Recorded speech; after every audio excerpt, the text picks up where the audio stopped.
Welcome to this edition of the Million Dollar Mastermind podcast. This is where we pick the brains of high achievers from all walks of life and get their hard-earned, real-world insights on winning. I'm your host, Larry Weidel. I'm talking today with Ari Meisel. Hello, Ari. Hello, Larry. Princeton, New Jersey. Family of four, has done all kinds of things. I mean, he's, if you ever wondered about doing a TED Talk, he's done that. He's appeared keynote guest speaker at leadership summits. He's been featured in magazines. His number of programs. He's got his own, online programs. Is that right? Workshops.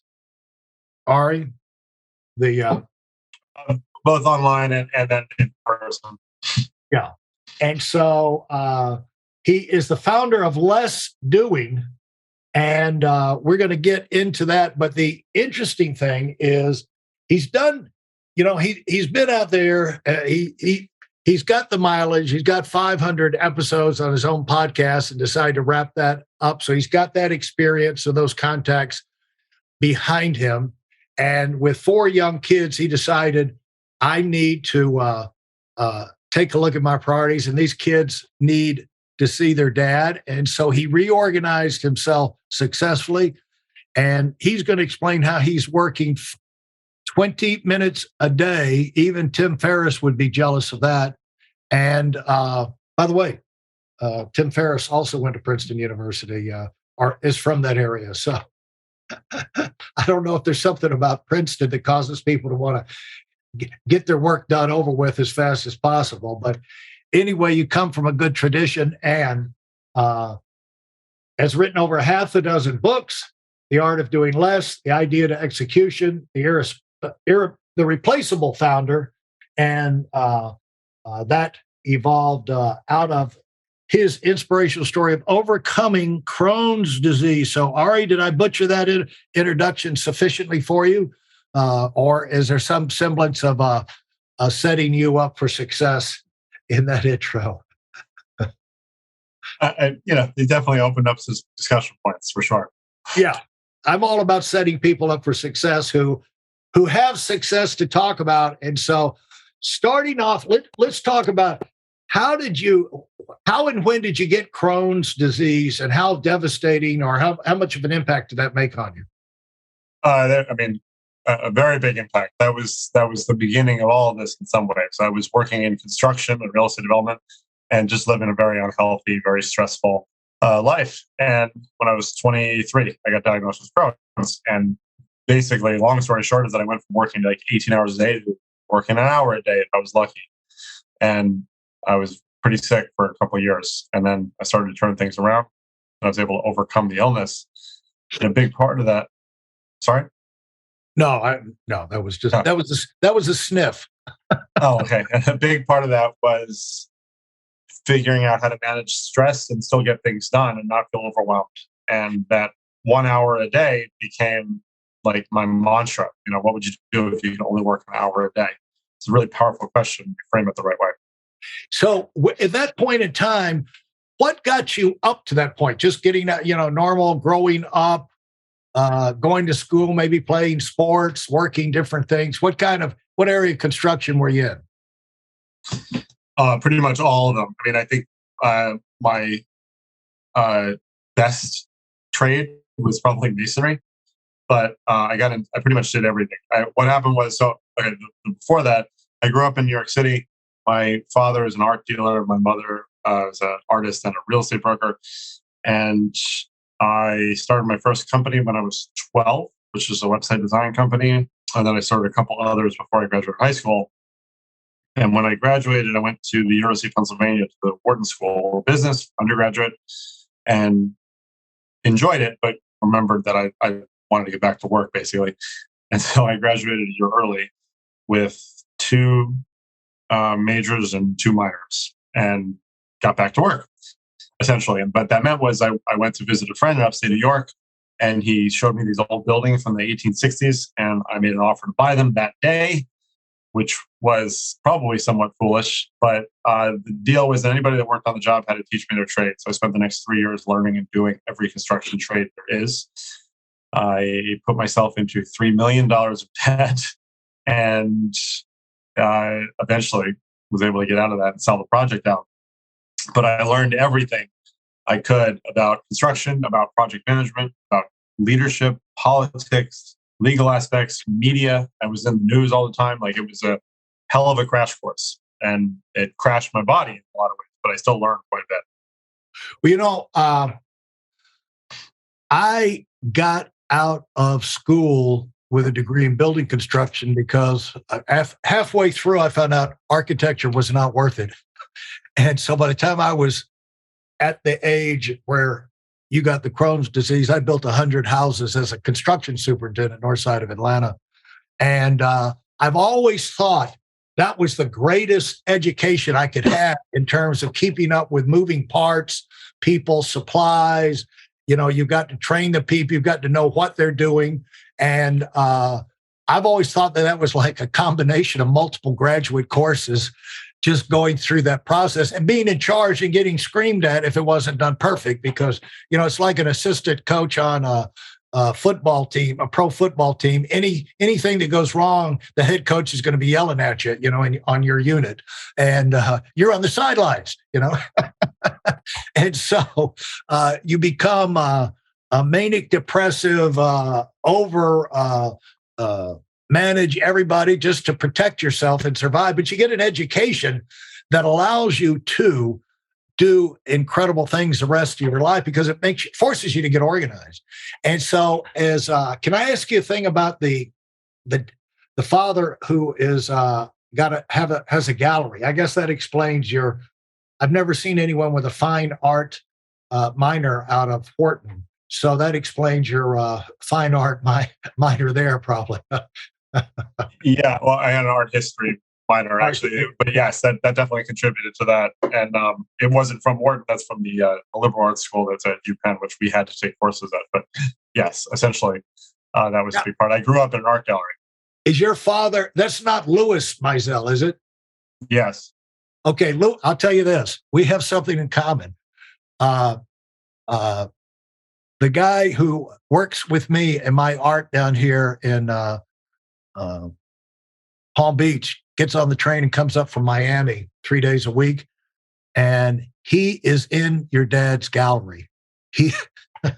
David Oliveira. He does these hyper realistic ship paintings, and so he has been in your. And he, by the way, he was just on one of his paintings just got on the cover of the Irish Titanic Society or something. He sent it to me yesterday. But I've heard about your dad and his gallery quite a bit here over the last couple of years. So it's nice to meet you.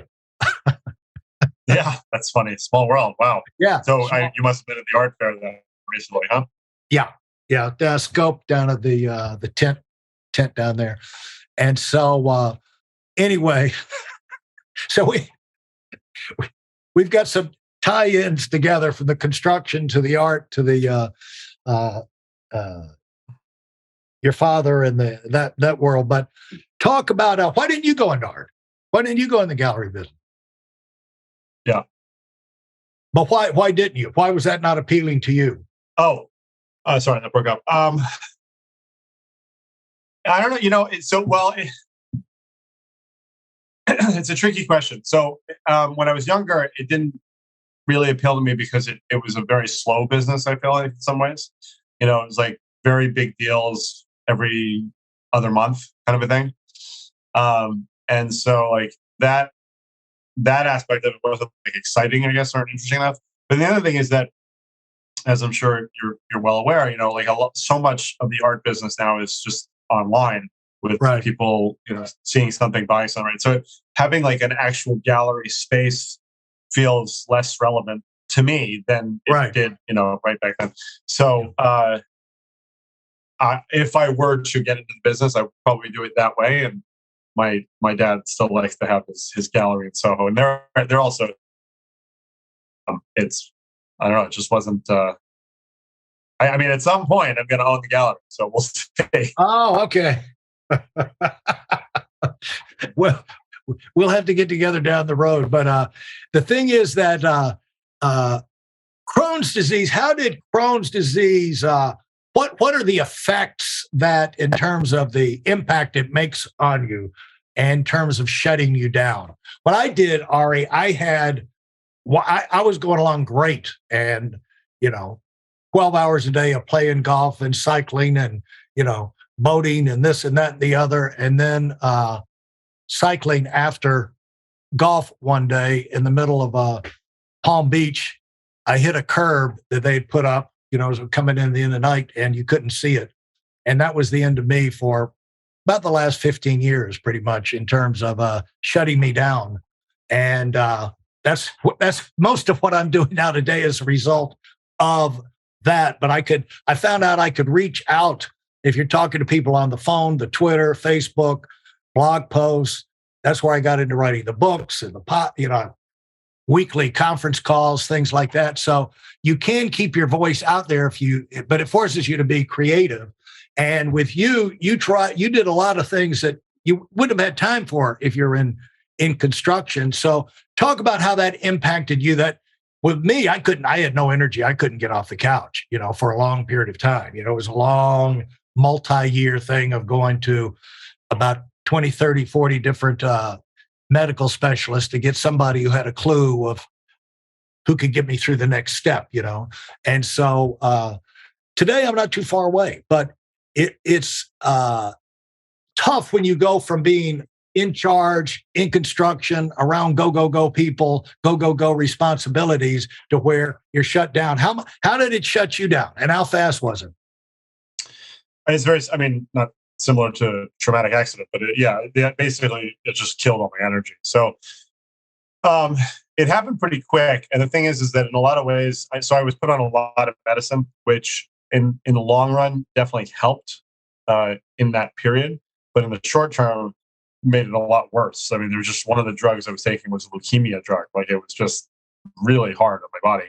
And so I went from, like I said, working really hard to basically it was the same thing. Like, I could barely get off the couch. You can't absorb food properly, for one thing, when you have Crohn's. Some people get obstructive symptoms, which is what I had, which is basically like food gets stuck and then it's extremely painful. So I couldn't sleep well. I couldn't move very well. And also just psychologically, it's just a total beatdown, that motivation wasn't there. And so you're having to offload all these responsibilities while you're dealing, figuring out how to deal with this thing. And the other thing, Ari, is like, you don't know how long it's going to take. It's just like you're heading on this new adventure, and land is not in sight in any direction. And so you're having to set things up. At this point, are you married? Do you have kids? Do you have the personal responsibilities like that, or are you still a single guy? So it's interesting, actually. My wife, we started dating about a month before I got diagnosed. Oh, okay. So not great timing. Not great timing. So, but by the time we had kids, I had been healthy for a few years. So, because Crohn's is considered an incurable disease, and after 3 years of misery, I was able to overcome it. I got off my meds after about 6 months, and just had a colonoscopy about 3 months ago, and there was no signs of it at all in my body. So they always like to remind me, it's not curable. So even if you feel okay, you still might have it, but there's no signs of it. So it's good. Yeah, congratulations on coming back from that. And what do you attribute that to? That comeback and overcoming what they said is an incurable thing? Data, to some extent. It was really my sort of introduction to biohacking. And that was really where I got to start in the sort of like public sphere. My TED talk and all that, or TEDx talk, was all about biohacking. So I had all this data from all the blood testing, all the different tests I've been doing, and I wasn't really doing anything with it. So I started to try to identify correlations and experiment on myself. And the truth, one of the biggest things I'd say is probably this sort of locus of control that you start to feel when you stop being a passenger in your health journey and take over again. And I just started experimenting with different diets, different supplements, exercise modalities, and I started to get better and better and better, and it kept going.